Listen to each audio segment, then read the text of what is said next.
the super-Mumford isomorphism. So Pierre explained that the Berezinian of H star, this is for X, a 1-1 complex supermanifold. So there is an isomorphism of the Berezinian of the cohomology of the nth power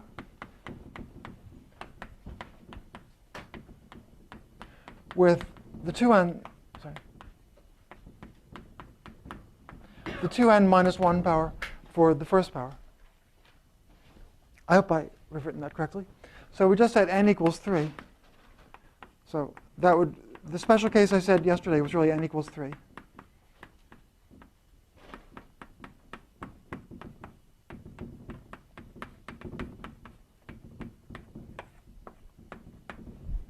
And then this statement is without specializing to the case of a super-Riemann surface. But for the case of super-Riemann surfaces,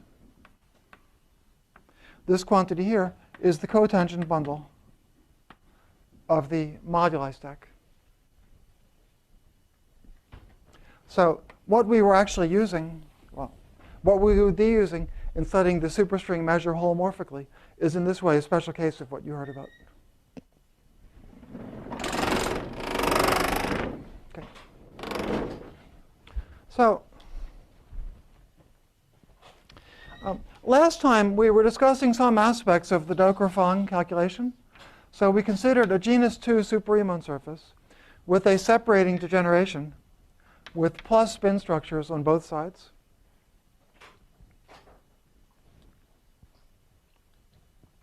So in the degenerate case,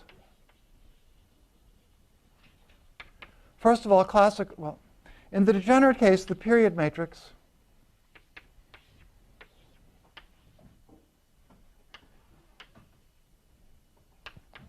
would simply split up as a 2-by-2 matrix elements with the diagonal elements being the period matrix of sigma 1 and sigma 2. And then, well, see, classically you might ignore the spin structure in discussing this. And in the almost degenerate case, where you deform the double point by xy equals q, the off-diagonal matrix element of the period matrix is linear in that deformation. And perhaps later we'll discuss, that's a classical fact, which perhaps later we'll discuss how to prove. If you remember the spin structures, you need to refine this because there's a ramification that we've heard about. Well, so that the natural gluing parameter is the square root of q. But there also are odd moduli.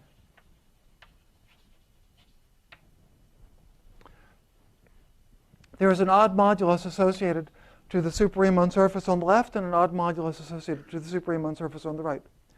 Each of them is a genus 1 surface with only one puncture, which is in the Virchow-Schwarz type. So the assertion is that the dimension of M110 is 1/1, where you could think of the 1 as being an odd coordinate for the Virchow-Schwarz puncture. So classically, the automorphism group of a Riemann surface of genus 1 acts transitively. So if you add one puncture, you remove the automorphisms, but you add no moduli. In the super case, the dimension is 1/1, but the automorphism group has dimension 1/0. So there's actually one odd modulus in the position of a puncture. And that's the odd you can think of that as the odd modulus associated to the super-Riemann surface on the left or on the right. That's one description. There would be many other descriptions. Another description, keeping the puncture fixed at a bosonic value, so to speak, is to make a generic deformation of the super-Riemann surface structure somewhere else. Regardless of how you construct it, there's only one odd modulus. At any rate, the assertion I made last time was that the off-diagonal, so classically, the off-diagonal matrix element of the superperiod matrix is a uniformizer for this divisor. a function with a simple 0 along the divisor in the moduli space where the surface looks like this. But I claimed last time that the super analog is that it's, so naively Q should be minus epsilon squared, but it's really minus epsilon plus alpha beta squared. That's for the plus-plus degeneration. And I think I also remarked that the minus-minus case is worse with a constant C. There's a certain sense in which the constant here is really 1, but that's not naturally true in the second case. So I wanted to not completely prove that today, but explain most of the ingredients in proving it. Yes? A second order story and diagonal block, you keep them exactly as they are. We could keep them exactly as they are. We don't have to insist on that. But it is a second order story because, well, to see the odd moduli at all, we have to go to second order and odd moduli. So we have to do second order deformation theory. So what I'll aim to explain is the Docker-Fong formula. And the original reference is about 1989, I think, for the dependence of the superperiod matrix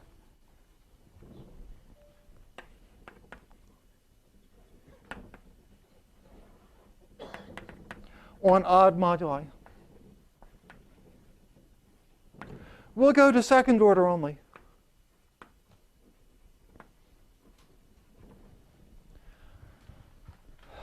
And going to second order means that we'll study a family of Superim surfaces over a base with two odd parameters.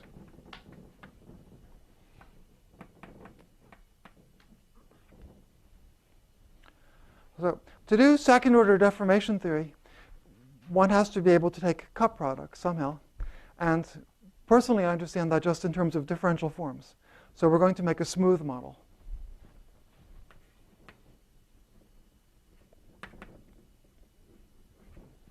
And I should say that a reference on this, so at the end of his last lecture, Donaghy was mentioning our work on the Superatia class.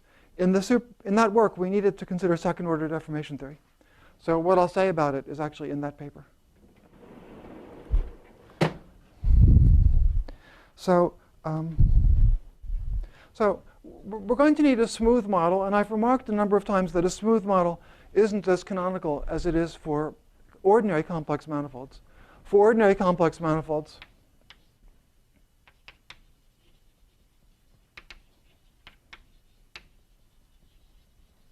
there's a canonical smooth manifold where you're allowed to talk about smooth functions. For a complex supermanifold, there isn't an equally, well, in the world I'd like to work in, where the odd variables are purely holomorphic, there isn't an equally canonical construction as far as I know. But one can still make constructions. It's somewhat analogous, well, okay.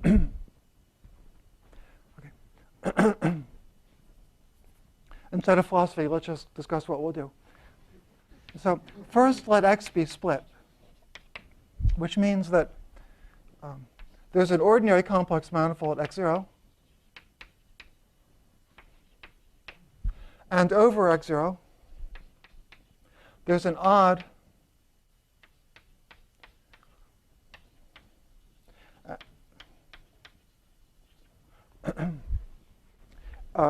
normal bundle. So X is the total space of T minus to X0. And this had, let's say, dimension. X is a complex supermanifold of dimension n/m. In the split case, there's no trouble canonically making a smooth model. We just, well, I suppose a very fancy way to say it is that we take this, we just map X smooth to X0, meaning that holomorphic functions on x0 pull back to smooth functions on x smooth. Then we pull back the odd normal bundle to x smooth. And then we get, I should call this x smooth 0, because when we pull back the odd tangent bundle, I want to call that x smooth. X smooth is then going to be a smooth supermanifold of dimension 2n/m. So that basically means that the odd functions are the same functions as before, except with coefficients. If we write a function on this manifold, so before we would have a function f of z and theta, which we could expand in powers of z with the coefficients being holomorphic functions. Now we have exactly the same function expansion, except the coefficients are smooth functions of z. So that makes perfectly good sense in the split case with no arbitrary choices. I don't know for sure, but as far as I know, when we deform away from the split case, there's no equally natural picture. But still, we can do so.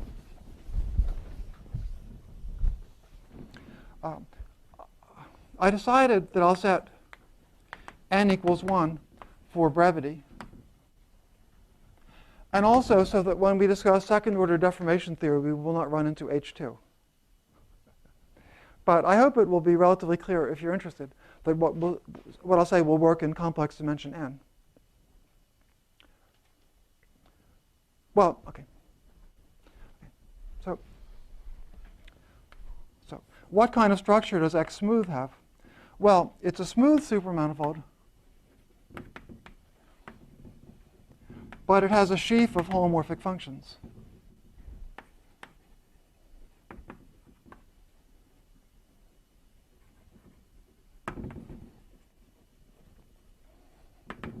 So locally, coordinates on X smooth would be z and theta. Well, there might be several thetas. I won't specify that the odd dimension is 1. And what you might want to call z bar, but I prefer to call it z tilde. Z tilde we can think of as z bar in the split case that we started with, but we're about to deform away from that case. But so in the split case, there's a sheaf of holomorphic functions on X smooth, which are just functions of all these variables. When I write a function as a function of z tilde and z, that's just to remind us that it's a smooth function as opposed to a holomorphic function. So z tilde and z are functions on the same one-dimensional complex space, so they're functions of each other. It's redundant to write both. But if I just write f of z, it will be hard to not think it's a holomorphic function. Going to be looking at smooth functions or real analytic things? I mean, are these supposed to be holomorphic in z and z tilde? For today's lecture, they're just smooth. Okay. So you might not like the notation z tilde and z, but it really wouldn't change anything. If you took them to be holomorphic, if you took them to be real analytic, it wouldn't change anything important. Okay. It's not going to be important. Okay. You might even, okay. One could present the subject thinking of them as real analytic if one preferred. So a holomorphic function is one that obeys this differential equation.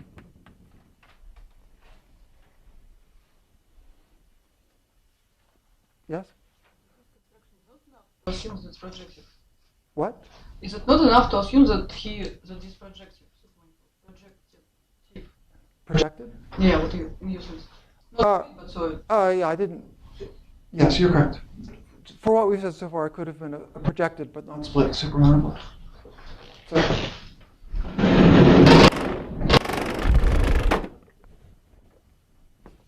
we only, I think so at least, yeah. The point being that on a projected supermanifold, on a projected supermanifold, there's a class of functions that are pulled back from the base. And we would take the complex conjugates of those functions, but not other functions, and then complete from there. So that would have made sense. Now, to deform the structure, we're just going to deform the differential equation that defines the sheaf of holomorphic functions. So if we want to deform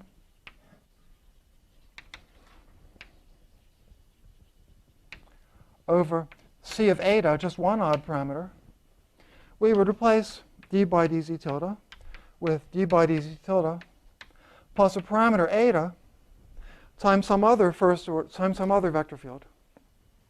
But there's no point adding a multiple of d by dz tilde, because that wouldn't change the equation we're describing. So we'd add something well,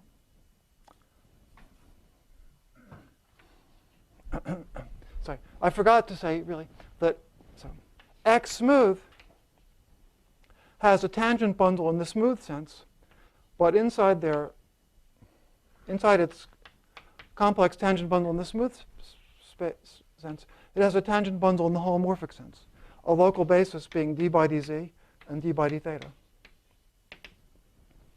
So when we deform the condition for a holomorphic function, we're only interested in deforming bisections of the holomorphic tangent bundle, because a correction to the operator d by dz tilde that's proportional to itself won't change the sheaf of holomorphic functions. So this thing, f, is best understood as a 0-1 form valued in Tx in the holomorphic sense. When I write Tx, that's going to mean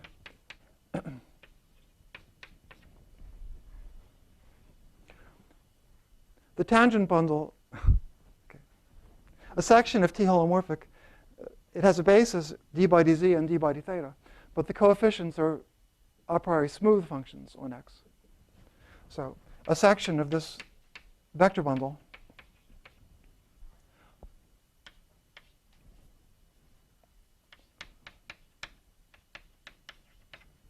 is a vector field involving d by dz and d by d theta times smooth functions on the smooth supermanifold. Ultronic differential? Yes.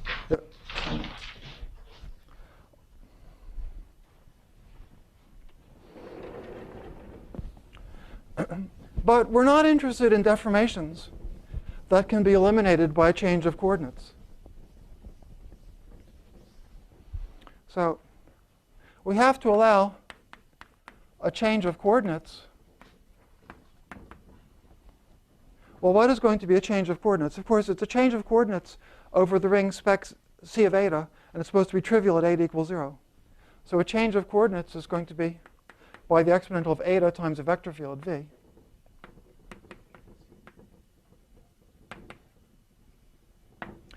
But we can assume that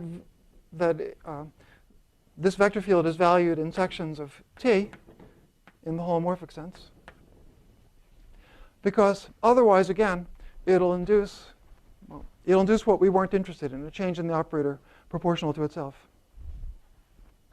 So, so the deformations over spec C of eta are described by this d by dz tilde plus eta times h with this equivalence relation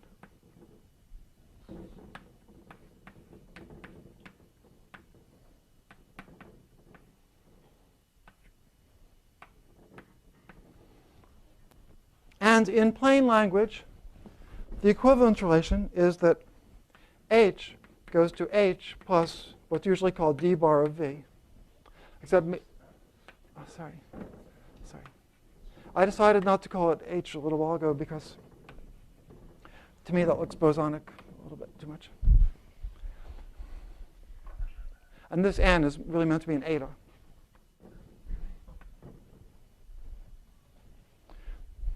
So f was a 0-1 form valued in Tx. And the equivalence relation on f is the usual one. So that deformations, so that families over spec C of eta are described in the usual way, by elements of h1 of x with values in tx.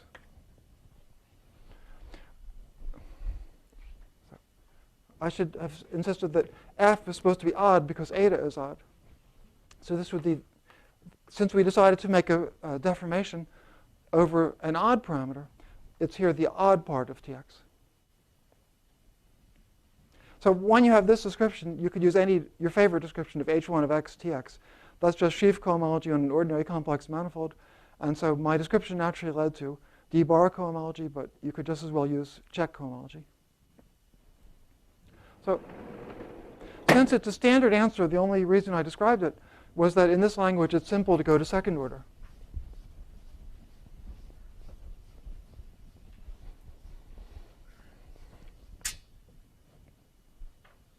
So now we work over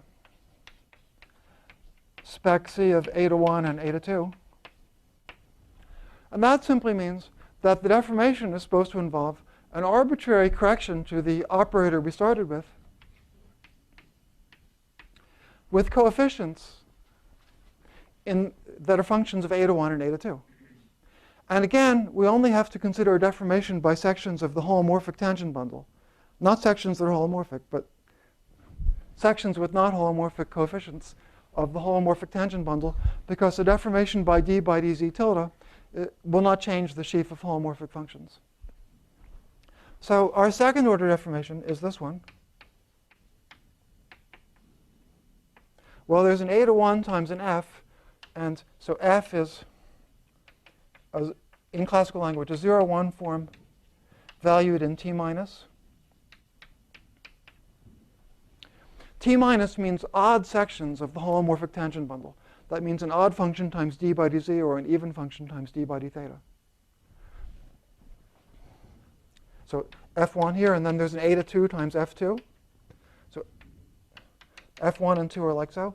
But we mustn't forget that there could be something proportional to eta 1, eta 2. And eta 1, eta 2, sorry, h is then a 0-1 form valued in t plus x, the even part of the holomorphic tangent bundle.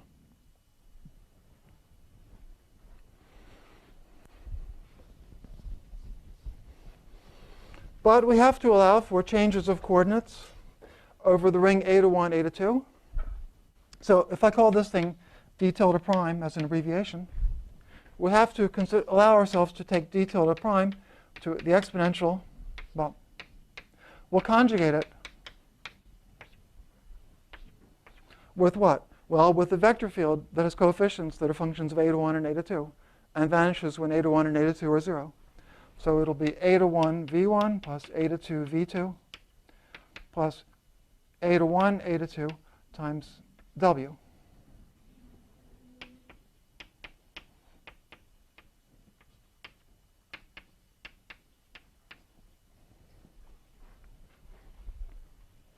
So that gives an so a second order deformation. We get an answer for second order deformation theory. A second order deformation is by a triple v1, v2, and h with the equivalence relation that v1, v2, and h are equivalent to, well, there's v1 plus, sorry, you're right, v were the vector fields. Sorry, thank you. So f1 goes to f1 plus d tilde v1, which in classical terminology is d bar v1. f2 goes to f2 plus d tilde v2. And h goes to h plus d tilde of w. But, and this is the only reason that I've explained all this, there's another term which might find less obvious, and that term involves v1 or v2 meeting the part of d tilde prime that's linear in the etas. So that term is going to involve v1 bracketed with f2 plus v2 bracketed with f1, where the bracket is a bracket of vector fields. So this is a description of the general deformation of the complex supermanifold we started with over the ring C of A, spec C of A, over the ring C of A to 1, A to 2. And the only reason I introduced a smooth model was because that made it convenient to do second order deformation theory. Ability on diff. Well, because I took the complex dimension to be 1, there's no obstruction in deformation theory. But otherwise, we would have run into H2 in second order. So is there a super Codira-Spencer equation? Since you said this works for... What equation do you want to generalize? Well, I mean, you know that when you deform complex structures, Well, imagine you have d bar mu plus mu bracket mu. Well, your question is a variant of Pierce. So there's no integrability condition because we're in bosonic dimension 1. But if we were in higher even dimension, I'd have had to write, well, first of all, I'd have had to have, it would have been better to introduce a little more notation in that case. And then we would have deformed the d tilde operator, which is usually called a d bar operator. And then we would have needed the condition that d tilde squared is 0. So in higher dimensions, so yeah, I didn't really gain much by going to higher dimensions, so, by going to dimension 1. Had we been in higher complex dimensions, I'd have said the same thing, but with slightly more notation. And then there would have been an equation, d tilde squared equals 0. And that would have given us some conditions on F1, F2, and H. And then we'd say that second order deformation theory is given by triples that obey this equation subject to that equivalence relation.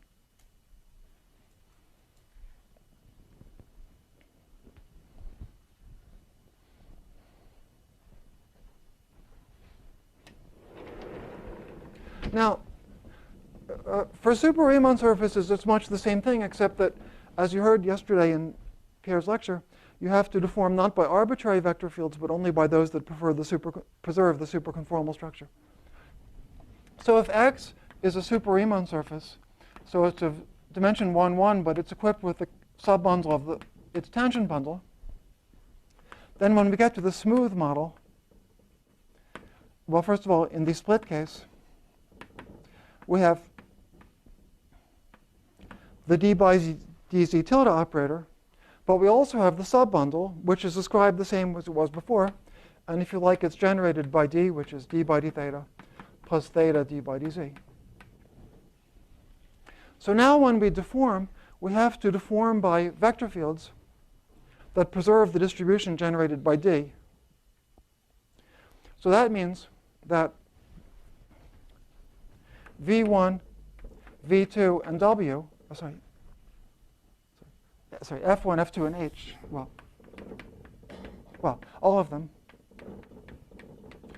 These are now going to be 0, 1 forms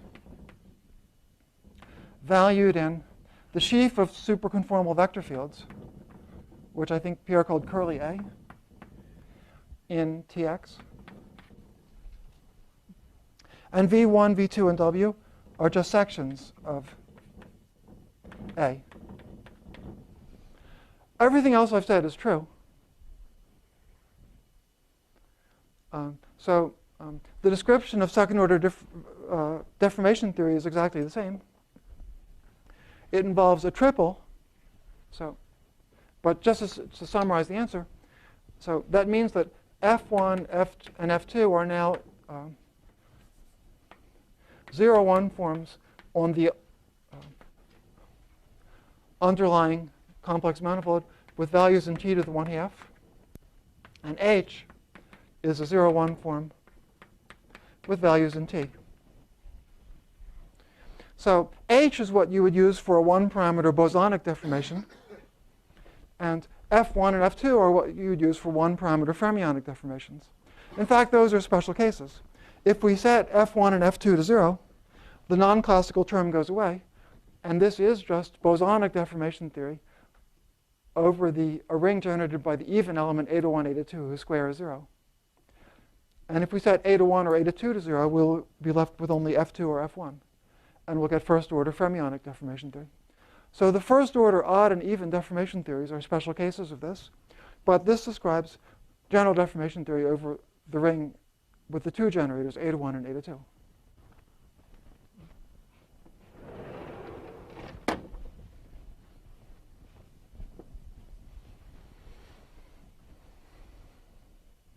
Any questions?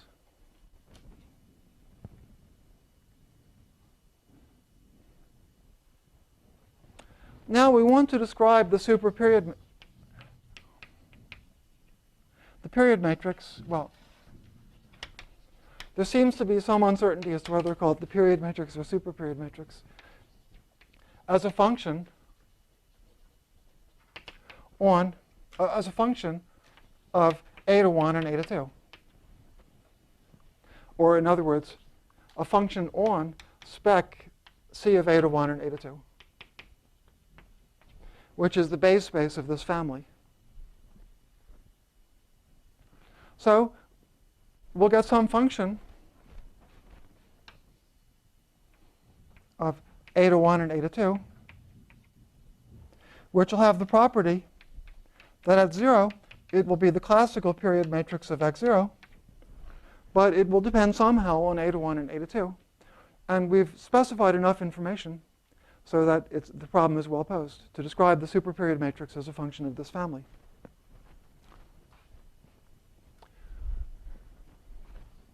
And that was originally done by Doker and Fung 25 years ago. And in my notes on Superim on surfaces, you can find my version of the calculation. But I decided I would take a slight shortcut today because the calculation is not too hard, but not quite elegant enough that one really wants to do it on the blackboard.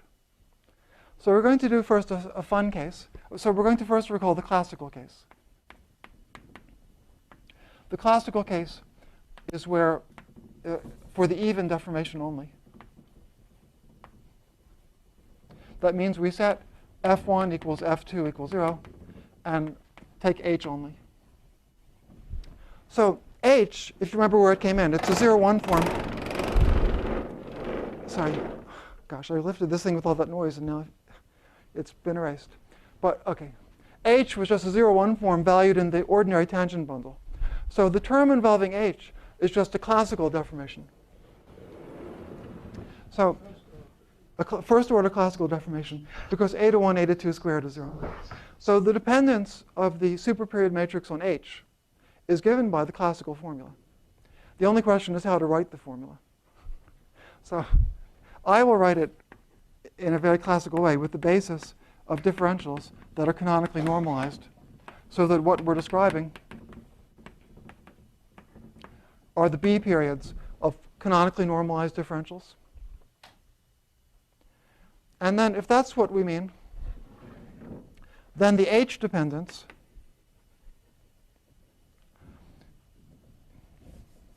is completely classical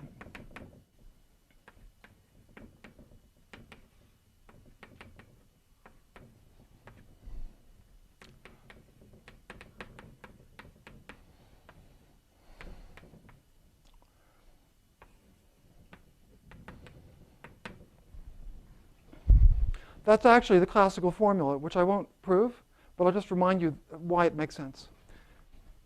Omega is a section of k. This is a section of k. This is a 0-1 form valued in t, which is k inverse. So we have k inverse k and k. The product is a 0-1 form valued in k, so it can be integrated. Perhaps a faster way to say it, though, is that omega I and omega j being differentials, their product is a quadratic differential. And this is the pairing of a quadratic differential with a 0-1 form valued in t. So that's a classical term. Infinitesimal quantity. Sorry. The way I set it up, there's an explicit a to 1, a to 2. So then h is an ordinary classical quantity. So the classical answer tells us this term. But that term cannot be the whole answer because it doesn't have the right equivalence. So now this is the right answer if f1 and f2 are 0, but if they're not 0, but we assume no dependence on f1 and f2, we'd be in trouble because the equivalence relation would let us change f and h in a more or less arbitrary way. And it would be hopeless for this to be invariant. So there have to be terms bilinear in the f's just to get a formula that makes sense. So I decided my shortcut today will be to write down the answer, which you'll then see makes sense. And I think you'll be able to convince yourself that it's the only reasonable thing that makes any sense. And you could look at either the Docker-Funk paper from 25 years ago or at my notes for a version of the calculation. So just to explain what the answer is, though, we need what is often called either the Szego kernel or the Dirac propagator. What it means is the following. We have a classical Riemann surface. And we're given a k to the 1/2, and we're also told that h naught of k to the 1/2 is 0.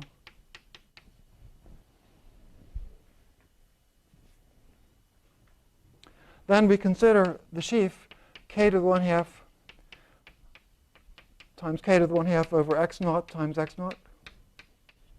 This means k to the 1/2 pulled back from the first factor, tensored with k to the 1/2 pulled back from the second factor. And we remove from that the diagonal.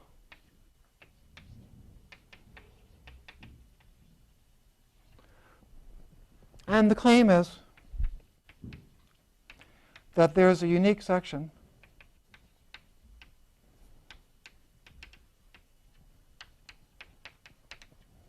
S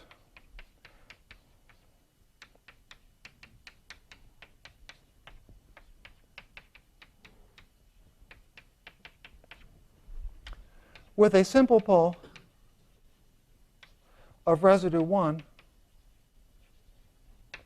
on the diagonal.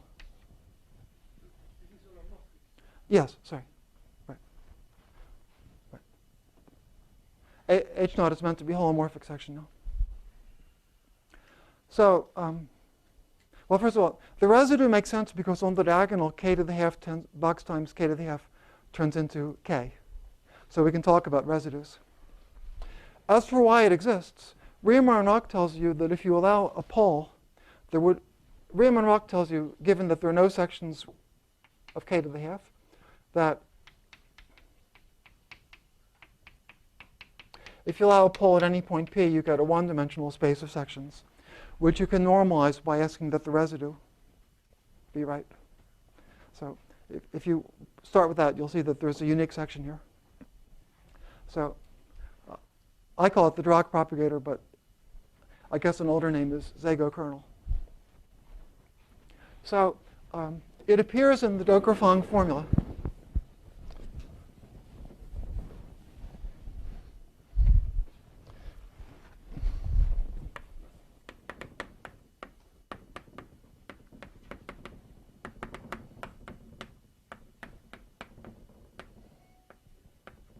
Well, everything is proportional to a to 1, a to 2. And there are two terms. There's the classical term, which we wrote first. And the other term is an integral over x0 times x0, minus the diagonal, if you like, of omega I f1 evaluated at z times the Dirac propagator of z and z prime times omega j f2 of z prime, except that you have to symmetrize it in I and j.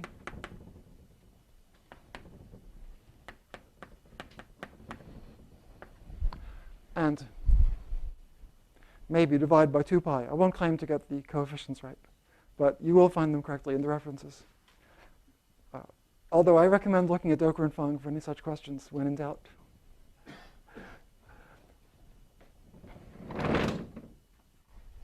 So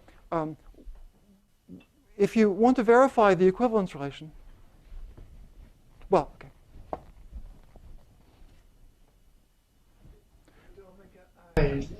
I do that to normalize. Omega I are the normalized one forms. So let's make sure that this makes sense. So in each, this is a section of k. This is a section of t to the 1/2. And in each variable, that's a section of k to the 1/2. So it multiplies together to give k in each variable. And it's also a 0-1 form in each variable. So it makes sense as something we can integrate. Now, the claim to fame of that formula is that it has the right symmetry. So, see, there wasn't, the even vector field W only appeared in the classical part of the formula. So what's non-trivial is to check the invariance under the odd vector fields V1 and V2. And by linearity, it's sufficient to look at either one of them. So we have to look at invariance under F1 going to F1 plus d tilde V1 together with H going to H plus V1 with F2. But I should tell you a funny thing about Superim surfaces, which is that the bracket on odd vector fields is just algebraic. In other words, the d by d thetas go away, and you just get, in classical terms, multiplication. So this is just V1 F2, if you want to write it in classical language. In other words, if you want to suppress the thetas, this just becomes multiplication. Somewhat analogous to the fact that in Pierre's lecture this morning, the generalization of the exterior derivative sometimes acted as 1 on odd functions.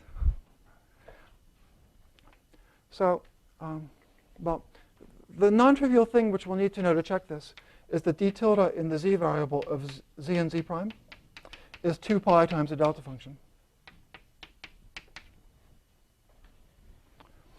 That's a restatement of the fact that there's a simple pole on the diagonal of residue 1. So what will happen then, if you transform F1 like this and integrate by parts and pick up the delta function,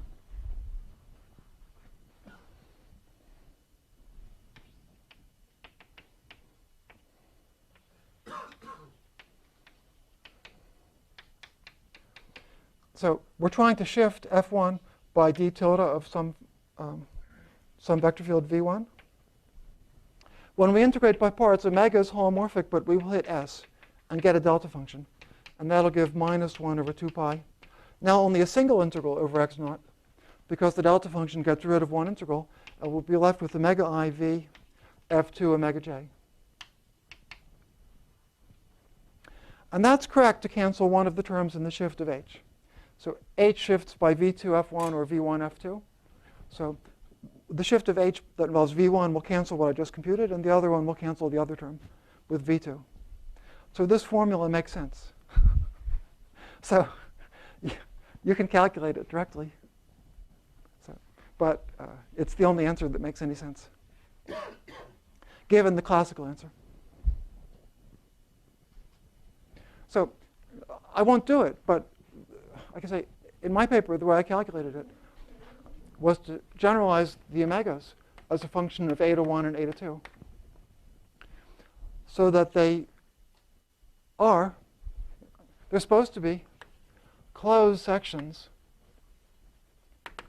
of the Berezinian of T in the holomorphic sense.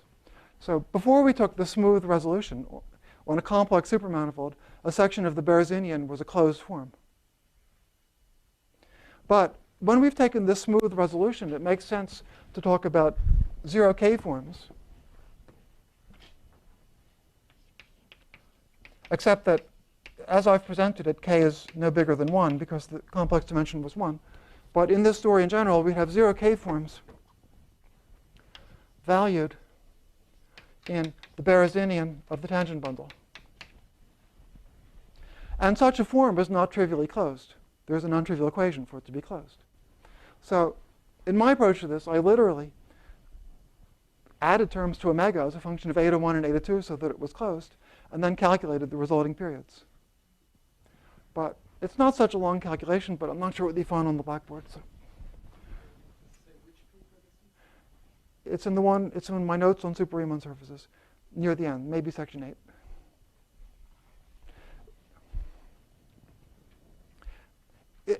As I've told you a few times by now, this is a different version of the calculation was done 25 years ago by Doker and Fang. Now, once we've gotten to mentioning 0K forms valued in the Berezinian, you see, then you have the following fact, which is that in complex dimension n/m, which means smooth dimension 2n/m, we can integrate a 0n form valued in the Berzinian. In fact, a 0n form valued in the Berzinian is none other than a Berzinian in the smooth sense.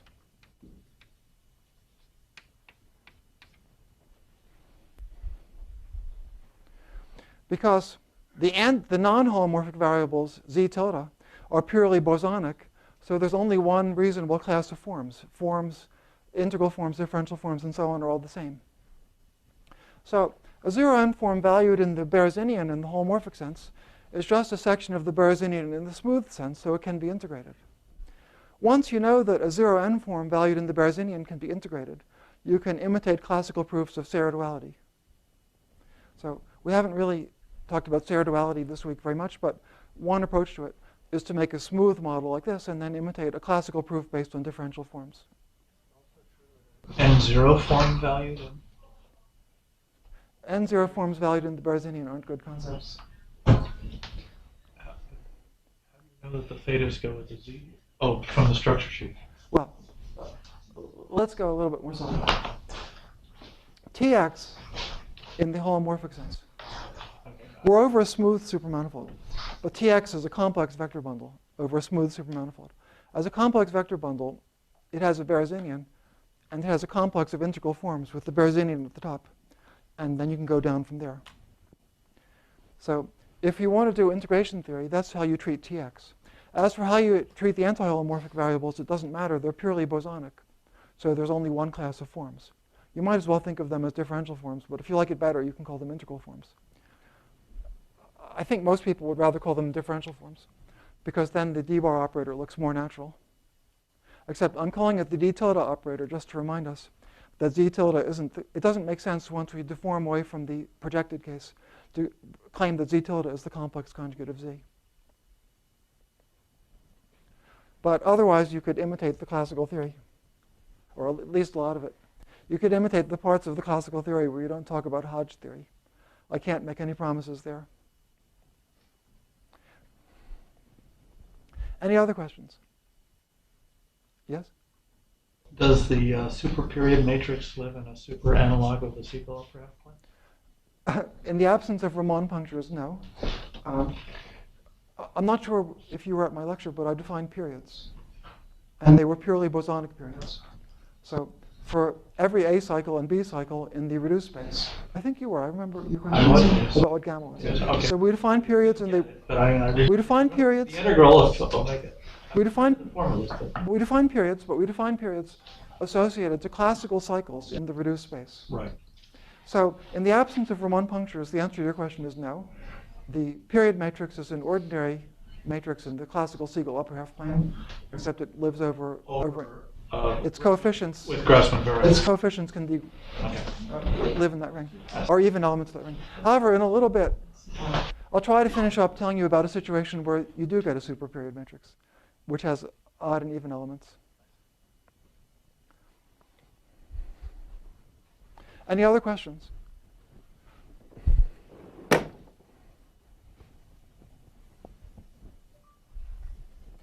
So I think one thing I want to say is that in the work of Doker and Fang and most physicists, the odd cocycles F are taken to be delta functions. So usually in physics literature, our Fi in which were 0, 1 forms valued in t to the 1/2 are taken to be delta functions supported at a point.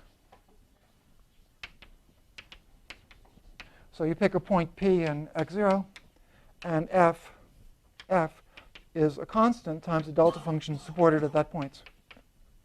The constant is valued in, I think, t to the 3/2 at that point. The fiber at P of t to the 3/2. So this is called inserting a picture-changing operator at P. And in Fang's lecture yesterday, when he was picking points at which he made odd insertions, what it meant was that the cocycles F1 and F2 were delta functions. We don't have to do that, but it's often convenient for calculations.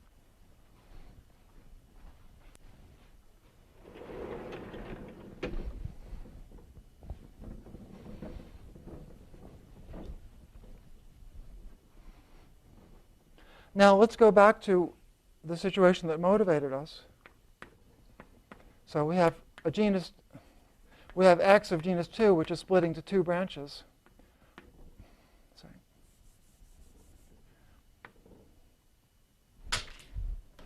So X is splitting to a union at a point of 2 branches, which each have genus 1. This is an inverse Schwartz generation. But there are 2 cases according to the spin structures on the 2 sides.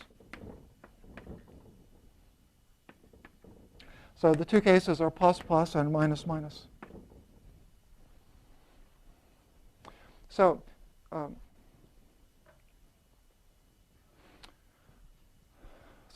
limiting situation, we can take omega 1 that has support here. Omega 1 is 0 here. And we can take omega 2 with support here on the second side. Omega 2 is 0 here. And then we take one A cycle on the left and one on the right. And likewise for B cycles. And then classically, the period matrix is trivially diagonal because since omega 1 is supported on the left, its integral on the right is 0 and vice versa. If we deform away from that situation by xy equals q, then omega 1 becomes of order q on the right and vice versa. And we can discover one should do this more rigorously, but a very quick way to do it is that omega 1 is something like dx. It's dx times some function. All we need to know is that that function doesn't vanish at the puncture. In genus 1, that's trivial because a holomorphic differential has no zeros. And then dx, so at q equals 0, dx makes sense as a holomorphic differential on the combined curve. But if q isn't 0, then we should say that dx is minus q dy over y squared. So that means that it's proportional to q on the second branch. This is only a good formula near y equals 0. What the formula means is that omega 1 is proportional to q on the second branch and has a double pole at y equals 0. And then it has to be corrected to find something on the second branch that has only that double pole and no other poles. And then if you do that, you can calculate this matrix element of the off-diagonal matrix element of the superperiod matrix, but it will be proportional to q because on the second branch, omega 1 is proportional to q. So that's the classical term. But now let's look at the non-classical term. The non-classical term comes by evaluating this expression, but we'll take f1 to be a delta function, let's say of z minus p, where p is on the left, and f2 to be a delta function of z minus q, where q is on the right.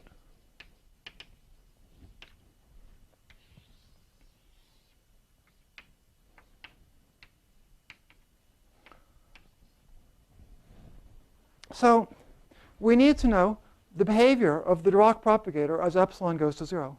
So we've removed all the super stuff, so our computation is now just on this is a formula on a purely bosonic spin curve. We need the spin structure because there are k to the 1/2s in the formula. So we need to know the behavior of S of p and q, where p is on the left, q is on the right, as epsilon goes to 0. And the answer is that S of p and q goes as epsilon in the plus plus case, And it goes as 1 over epsilon in the minus minus case. So that leads to my statements about the behavior of the superperiod matrix. That the classical Q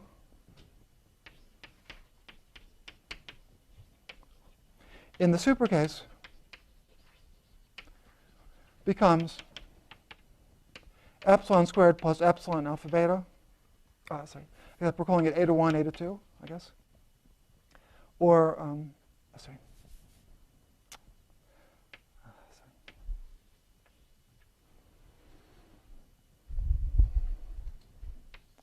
I've mixed notation, unfortunately. And in the other case, it's alpha beta over epsilon. So I want to say a word about where the 1 over epsilon and the epsilon come from.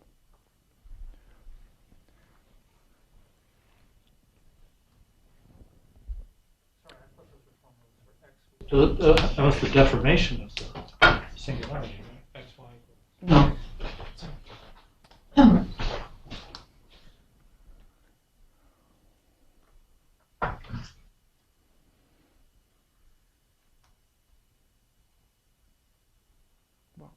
Unfortunately, it's hard to reconcile this notation, which is from yesterday, with today's notation. But if you make a purely classical deformation of the period matrix, the off-diagonal element is shifted by Q, as I explained, but Q is epsilon squared in the spin language. If you make a super variation, it's shifted by the product of the two odd moduli. I was tempted to write eta 1, eta 2 in this formula, but the trouble is that in writing the formula, I also took the bosonic deformation to be proportional to eta 1, eta 2, so that's confusing. So I apologize for the slight clash in terminology with yesterday, but I hope it isn't too bothersome if I write the answer in yesterday's notation. So when you make the second order fermionic deformation with cocycles supported 1 on one side and 1 on the other side, you'll get trivially alpha times beta, the product of the two odd moduli.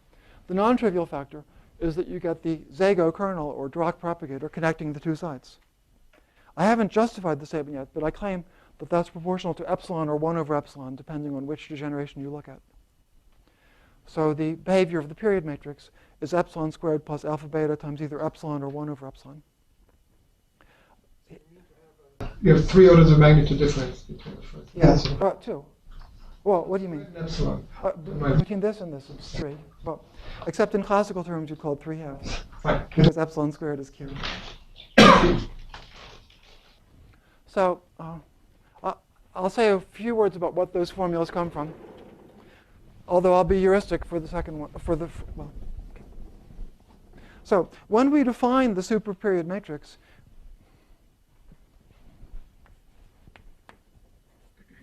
we only defined the superperiod matrix if h naught of x naught with values in k to the 1/2 was 0. And therefore, we didn't define it for an odd spin structure. But for an even spin structure, in the moduli space, in the spin moduli space with the even spin structure, there's generically a divisor, the theta null divisor,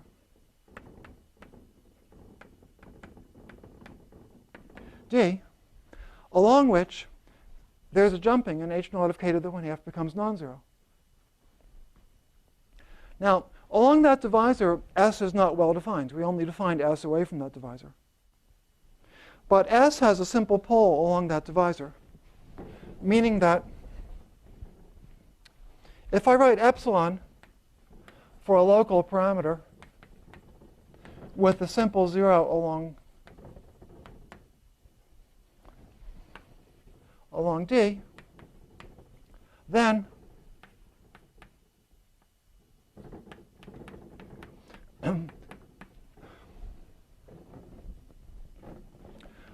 the fermion propagator or Zago kernel has a simple pole along the divisor where jumping occurs.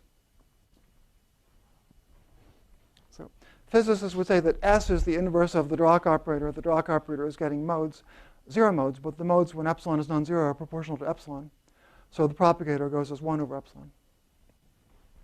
Now, this last statement here is a version of that, because in genus 2, there's no theta null divisor at a finite point in moduli space, but there is one at infinity.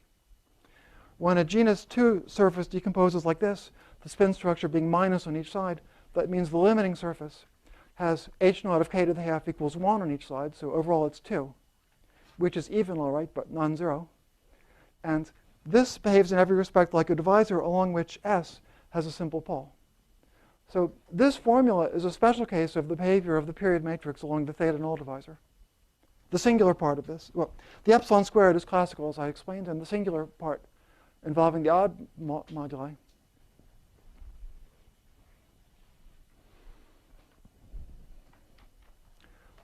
is just a special case of what always happens along the theta null divisor. So I should say that Doker and Fang computed in higher order. I've only explained this to second order. So if you go to, if you calculate, if you expand omega around the classical value, and then I've explained that a term bilinear in fermions is 1 over epsilon.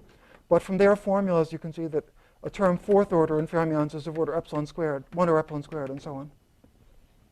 So that's the behavior of the period matrix near its pole. So this is more precise than just saying that the period matrix isn't defined along the theta null divisor. To be more precise, it behaves like this, near that.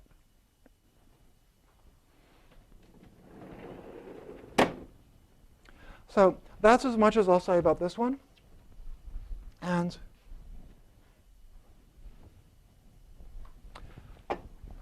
I'll just make a heuristic explanation of the other one. We had xy was q, so dx was q times dy over y squared. So dx to the 1/2, we should say, is the square root of q times the square root of dy over y. And the square root of q is epsilon.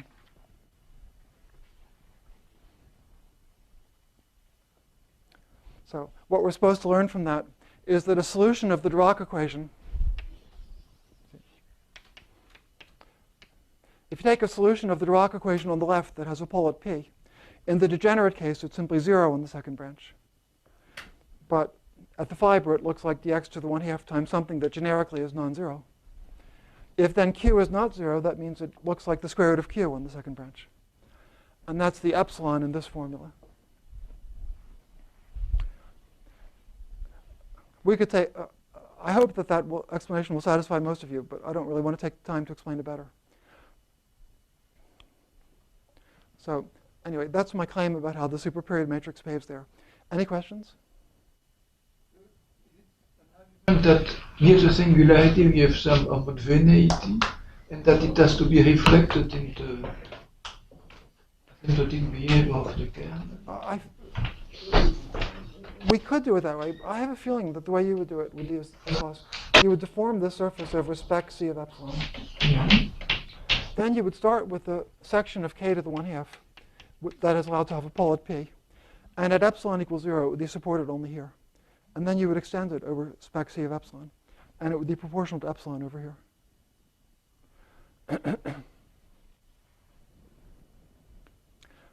Any other questions?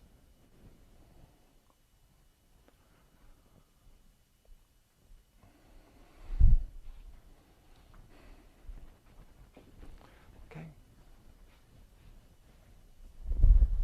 So there are kind of two more things I wanted to say, and I'll try to say them both rather briefly to not go on for too long. So first I wanted to say a little bit about genus 3. And then I wanted to say a little bit about Greg's questions about superperiod matrices that do have odd periods. So I'll try to resist the temptation to go on, and I'll try to be brief on both topics. So first of all, in genus 3, there still are no Schottky relations.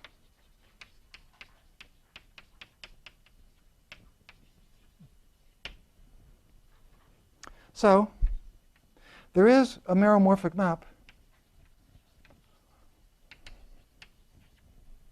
from the three-dimensional, from the supermoduli space to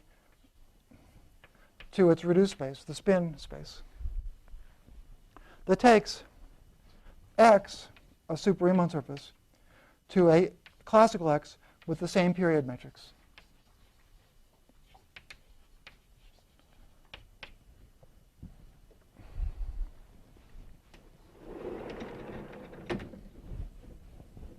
But this map has got poles. And it actually has poles in two places, but one pole is obvious.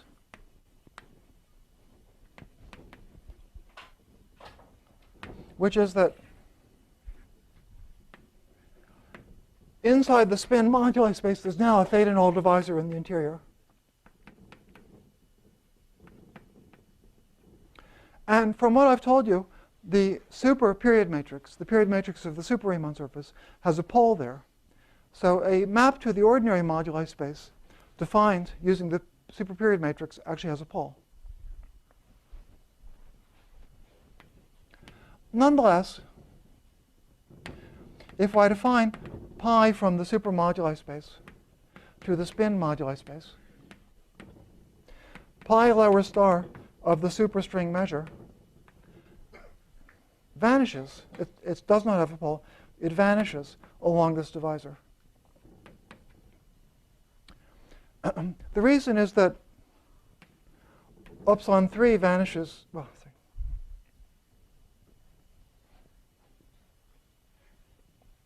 we're in a non-locally free situation. So in the abstract language, as a section of the Berezinian, the Mumford isomorphism is an isomorphism.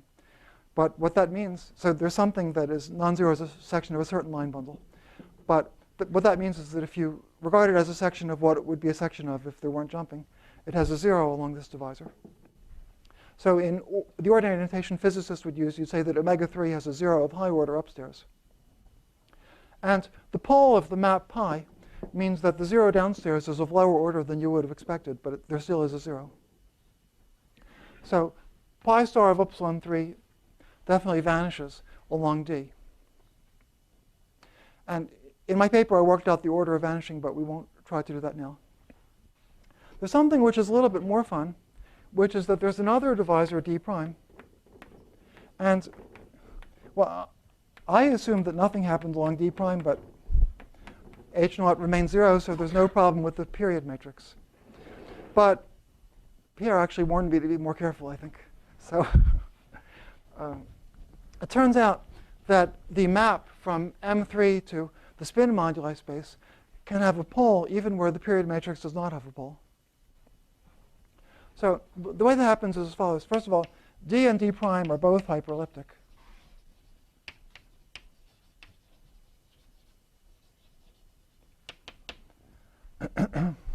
So a genus 3 hyperelliptic curve is a branch cover of the plane branched over 8 points. But then there are different spin structures. So you take a k to the 1/2, which is O of 2e1. Then h naught of k to the 1/2 is 2-dimensional. And that corresponds to the divisor that I call D, where the superperiod matrix has a pole. But we can take k to the 1/2 to be, for example, O of e1 plus e2 plus e3 minus e4. And then h naught of k to the 1/2 is 0. So omega is regular. So naively, there's nothing to say. But there is something to say, because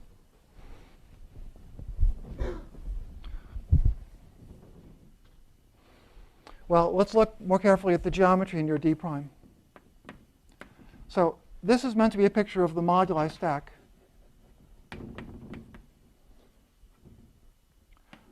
So spin M3. And there's one normal parameter that I'll call epsilon. And you see, the moduli stack, so along D prime, there's a Z2 action. Epsilon is odd, and the other parameters are even. The superperiod matrix is entirely even. It's entirely even because all of the holomorphic differentials are odd. Holomorphic differentials look like so, and they're all odd under the hyperelliptic involution. And because the holomorphic differentials themselves are odd, the period matrix is even. So there's some function. So Q is some function. I'll let Q be some function of the omega ij that is 0 on D prime. Then Q will be of order epsilon squared. Well, I could just define, having defined epsilon, I can just define Q to be epsilon squared. Epsilon is not a function of the period matrix, but epsilon squared is.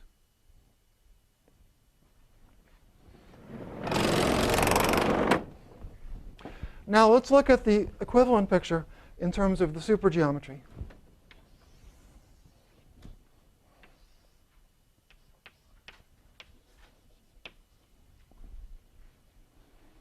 So again, there are some even bosonic moduli, but the interesting things are the moduli that aren't even.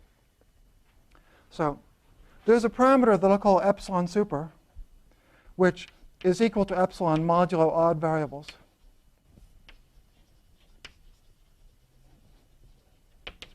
That doesn't characterize it uniquely, and I don't know a way to do better, or at least not a simple way to do better. But it won't matter. I'll only make statements that aren't affected by adding bilinears and odd variables to epsilon super. Then there are, of course, 4 odd variables. And you might ask how they transform under Z2, and the answer is they don't. The Z2 lifts to Z4 on the spin bundle. So the involution, tau, where tau squared is 1 geometrically, tau squared is -1 on t to the 1/2. So there are 2 odd moduli, alpha 1 and alpha 2, that are multiplied by the square root of -1. And 2 more that go like minus the square root of -1. So for example, if you were to redefine epsilon s by odd moduli, since it's odd under a symmetry, you wouldn't want to add alpha times beta, which is even, but you could transform epsilon s to epsilon s plus alpha 1, alpha 2, for example, since alpha 1, alpha 2 is odd, just like epsilon s. By the way, what I've told you shows that there isn't a good notion of a hyperelliptic super-Riemann surface. There were no odd moduli that were even under the Z2. So it's impossible, except in the split case, for a super-Riemann surface to be hyperelliptic. That's related to the fact that, as Ron explained to you this morning, branching only works well in the case of odd order.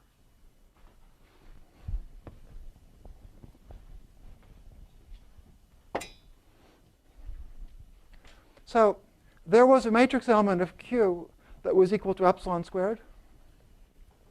And there's a corresponding matrix element of the superperiod matrix, which classically would be epsilon squared. But it's going to be epsilon squared plus fermion bilinears. So it'll be something like epsilon squared plus alpha beta, or more likely alpha 1 beta 1 plus alpha 2 beta 2. But anyway, the point is that it will have a correction that has no reason to vanish at epsilon equals 0. It could have a term, you might say epsilon 1 times epsilon times alpha 1, alpha 2, but we wouldn't be interested in that because we could complete the square.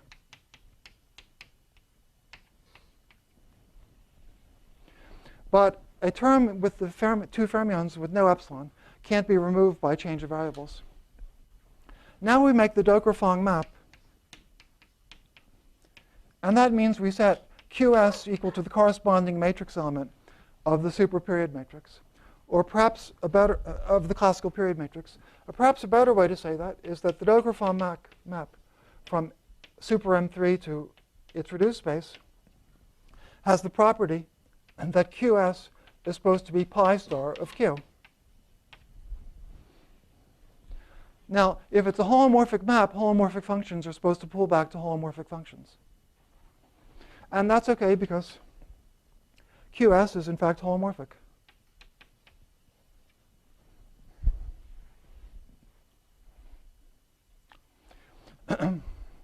So we learned that epsilon squared pulls back to a holomorphic function. But now we're in trouble with epsilon. You see, pi star of epsilon is supposed to be the square root of pi star of epsilon squared. So it's supposed to be the square root of epsilon super squared plus alpha beta, which is epsilon super plus alpha beta over 2 epsilon super. So the Dogger-Fong map has a more obvious pole, but it also has a pole that surprised me. I thought it was less obvious. And one can show that that pi lower star of the genus 3 superstring measure has a pole along this other divisor.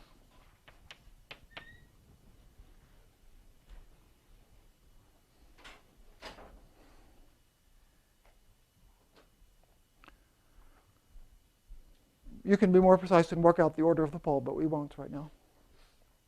But it's important that the super-Mumford isomorphism can't be written on the moduli space. It has to be written in terms of the moduli stack, because you can't write the super-Mumford or super-Mumford isomorphism in terms of Q. You really need epsilon. And that's why this pole shows up. If you could have written it just in terms of Q, then it wouldn't have happened that pi lower star of psi 3 would have a pole. So in principle, there was one more thing I wanted to say, but there really isn't time to say it.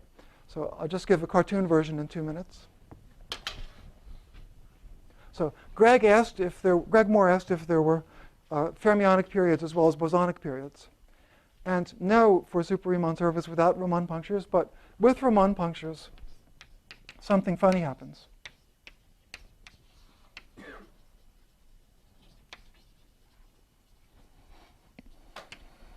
So the local structure is that the cotangent bundle contains a subbundle generated by dz minus theta dz times theta d theta. And it's very important that this formula fixes theta up to sine.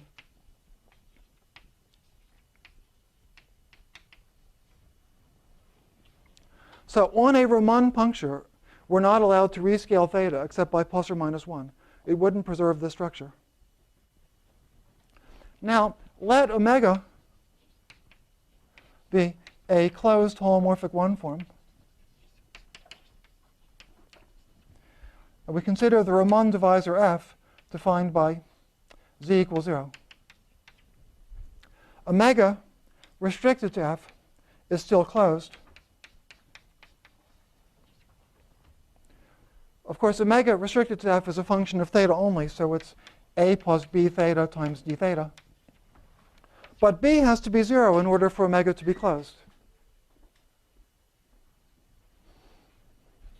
So omega is just a constant. A is a constant that's defined up to sine. And I claim you should think of A as a kind of fermionic period. So when you define bosonic periods, you have to orient your 1 cycles. Otherwise, your periods are defined up to sine.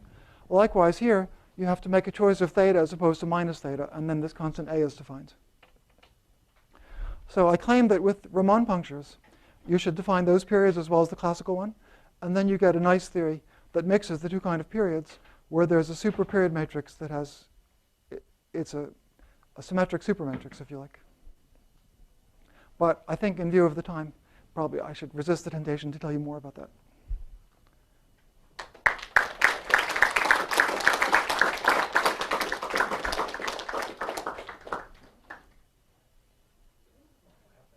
What about the integral of the superstring member? If there's a pole. Well, nobody told us we were supposed to use the Dogger-Fong map. The fact that the Dogger-Fong map produces a pole probably means that if we use that procedure, we'll have to make a correction on the divisor in question. So in my earlier lectures, we discussed how to interpret the superstring path integral more topologically. so that you never ran into unphysical singularities. Right? You don't maintain holomorphic formulas, but you can integrate. Contour inside the product of modules. Yeah, well, this is an attempt at a purely holomorphic operation to produce a holomorphic object on the spin moduli space out of the whole Superperiod form upstairs. So no one told you were supposed to do superstring perturbation theory that way. If it works, that's good. It's not part of the general procedure. In higher genus, you'll have more trouble. For example, you'll run into Schottky relations. So there will be more complications. Possibly one can go down that route. My point of view is that the general procedure of superstring perturbation theory is what I explained a couple lectures ago and is more topological in flavor, avoiding unphysical singularities. But it's interesting to try to match the formulas people find with supergeometry. And my motivation here with the Ramon periods was, there isn't time to explain it now, but it was to understand better a particularly striking result that Doker and Fang had found. If you consider a genus Superim surface, which is degenerating at, in a Ramon type degeneration, Yes. with a lower genus surface with now it's got Ramon punctures, and then you can write down the period matrix for this surface. Is interpretation of this period matrix in the presence of Ramon punctures from the point of view of degenerations of a higher genus surface? Possibly. I didn't approach it that way, but what you say makes a lot of sense, so I'm not skeptical. Yes? Do you want to try to extend the definition of the period matrix to odd spin structures, for instance, where there would be an extra odd period, perhaps? Is that not a sensible thing to do? It's sensible if you can show it's sensible. I don't know how to do something useful. I would like to know an analog, but I don't know if there is one. There isn't. The only thing I can say that it's interesting that there's a nice analog with Ramon punctures, but odd spin structures. With Ramon punctures, there's no distinction between odd and even spin structures, if that's any comfort.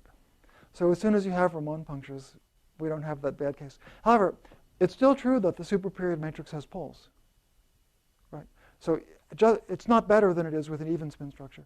It's only generically defined, and there'll be a locus near which it has the kind of pole that we discussed. Yes?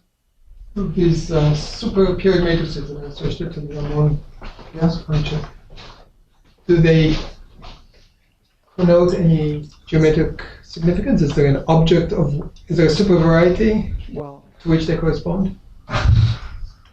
I'm curious whether, do you have an answer to that, Pierre? No idea. Okay. I've had a suspicion about the following. You take the Superim surface and you blow down all the Ramon divisors to get a supermanifold X prime that's not a Superim surface. Then you can define pick X prime, and that will be an algebraic group. And I think it might be related to this version of the superperiod matrix, but I can make no promises about that. But it means line bundle with Trivialized. Yeah, the line bundles of degree 0 that are trivialized on each of the Ramon punctures. My only basis for the statement is that H1 of the trivial bundle in that sense has the right tangent space. So it could be related to this, but I don't claim to understand very much. Super group whose bosonic part is maybe an invariant? That's what I hope. it would be extension of een bilaterale. Ja, maar is het Additif.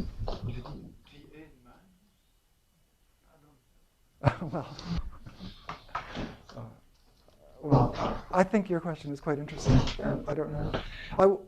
Sorry, I think I said this already, but I'd like to stress that I looked at the superperiod matrix with Ramon punctures with a particular application in view to understand some formulas of Doker and Fang, which actually were genus 2 analogs of something I described yesterday, where a sum over spin structures vanished. And I developed enough for my application, but there's, I'm sure, a lot more to do. second annual supermodular workshop, this will be discussed. We'll see. Well, thank you, everyone, for everything.